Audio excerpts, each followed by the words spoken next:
Hi guys, this is Nikhilesh Bharadwaj. In this video series, we are going to talk about National Education Policy 2020 of India. This is the fourth video in the series. In the last three videos, we have spoken about school education, teachers, technology integration, and some introduction in the first video. In this video, we are going to talk about higher education, which is undergraduation, post-graduation, and PhD. I have not spoken about MPhil because MPhil will be removed permanently from the country. So there will be only undergraduation, post-graduation and PhD. So what does the policy talk about higher education? Let's look into it. Now the higher education policy has clearly stated its vision. So every district will have a multidisciplinary university or a college. The second point, moving towards a more multidisciplinary undergraduate education, moving towards faculty and institutional autonomy, revamping curriculum, pedagogy, assessment, and student support for enhanced student experience. The fifth one is reaffirming the integrity of faculty and institutional leadership positions through merit appointments and career progression based on teaching, research, and service. The sixth one is establishment of a national research foundation to fund outstanding peer-reviewed research and to actively seed research in universities and colleges. The seventh point, governance of HEIs. HEI is Higher Educational Institution.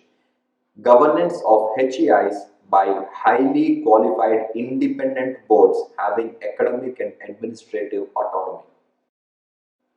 Next point is light but tight regulation by a single regulator for all of higher education, including professional education.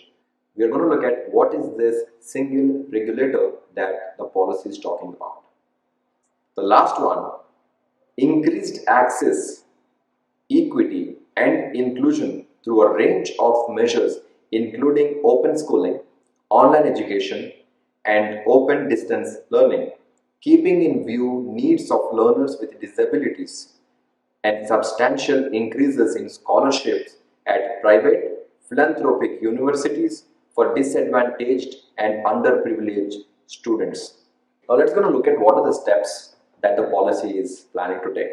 It is envisioned that over a period of time, all the existing HEIs and new HEIs will evolve into research intensive universities called RUs, teaching universities called TUs, and autonomous degree granting colleges called ACs.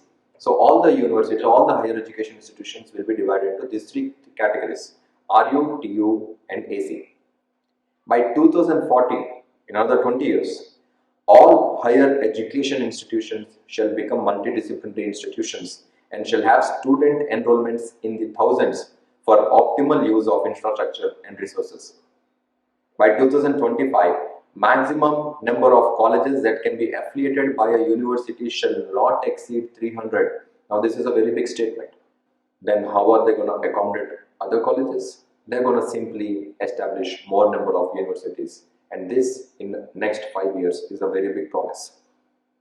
By 2035, all colleges currently affiliated to a university shall secure accreditation and become autonomous degree granting colleges through a concerted national effort. So the movement is going to be more of autonomy and making schools or making colleges autonomous. Now, the undergraduation generally has 3 or 4 years, but going forward, this will be changed a little. Student who starts an undergraduation journey can discontinue, drop out any time in between and continue his education later in time whenever he wishes to.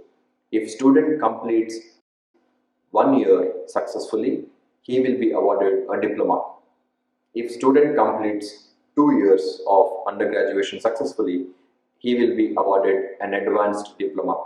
If student completes 3 years of undergraduation successfully, he will be awarded a bachelor's degree. If a student completes 4 years successfully, that will be bachelor's with research. So how would this be? How can we expect this? Somebody who completes his advanced diploma might want to work for some time, for 2-3 years, and then continue his education at some other location in the country. So there's something called Academic Bank of Credit, ABC, Academic Bank of Credit, where we can expect this. There could be a digital or an online portal where the student credits are getting scored. The student credits are getting stored. So I might have completed the required credits in first 2 years to get an advanced diploma. So those are stored, and using those credits I can transfer those credits to another university whenever I want to continue my education and complete my bachelor's. Model public universities for holistic education at par with IITs, IIMs, etc. called MERUs, multidisciplinary education and research universities. So these will be institutions with national importance. Institutions and faculty will have the autonomy to innovate on matters of curriculum, pedagogy, and assessment within a broad framework of higher education qualifications. So the government will be providing a framework in which the institutions will be able to design their examinations, their curriculum, their subjects. At the end of the day, it should be able to have a framework. Now, if that is what is happening, how will the government be able to maintain the quality? We're going to look at after some time in this video. The next one is National Scholarship Portal will be expanded to ensure that all students who require financial support to attend a public HEI will receive it. Public HEI are the government higher education institutions. So National Scholarship Portal will be pushed more, where students from different places will be able to apply for the scholarship. Private HEIs will offer scholarships ranging from 100% to 25% for at least half of their students. Now that is a very big thing.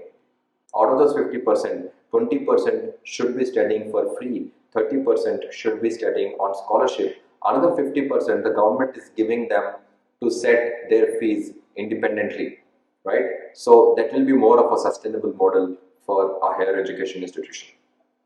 A national mission for mentoring shall be funded and established with a large pool of outstanding senior retired faculty.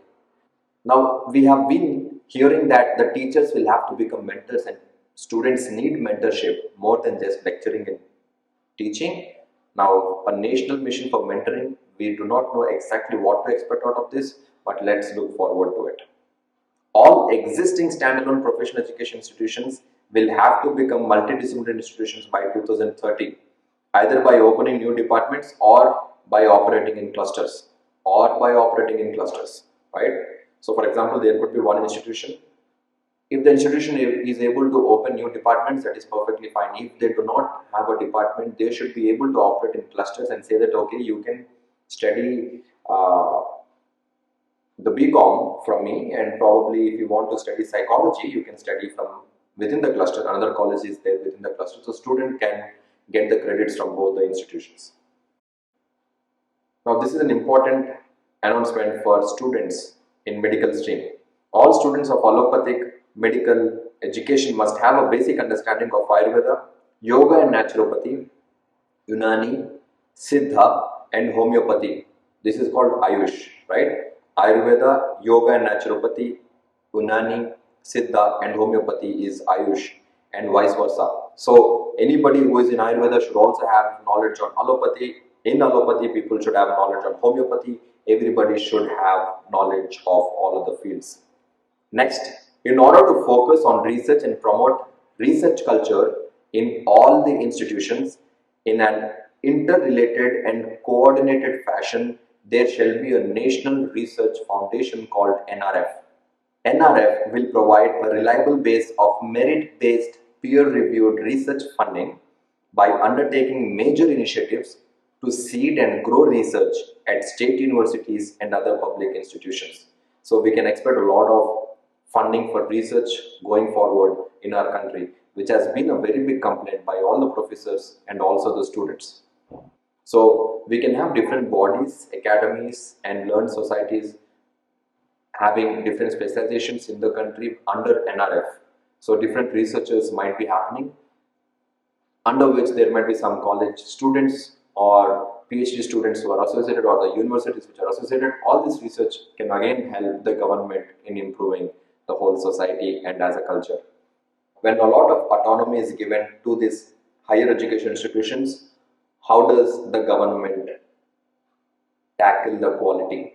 For each HEI, there shall be a board of governors, BOG, consisting of a group of highly qualified, competent and dedicated individuals having proven capabilities and a strong sense of commitment to the institution. So there will be a board of governors, first thing. National Higher Education Regulatory Authority, NHERA. This is the only regulatory authority that will be taking care of the complete accreditation. This will be set up to regulate in a light but tight and facilitative manner. The BOG shall be responsible and accountable for the outcomes of the HEI. It will be responsible for meeting all regulatory guidelines mandated by NHERA. Now, there is another thing called Institutional Development Plan, IDP.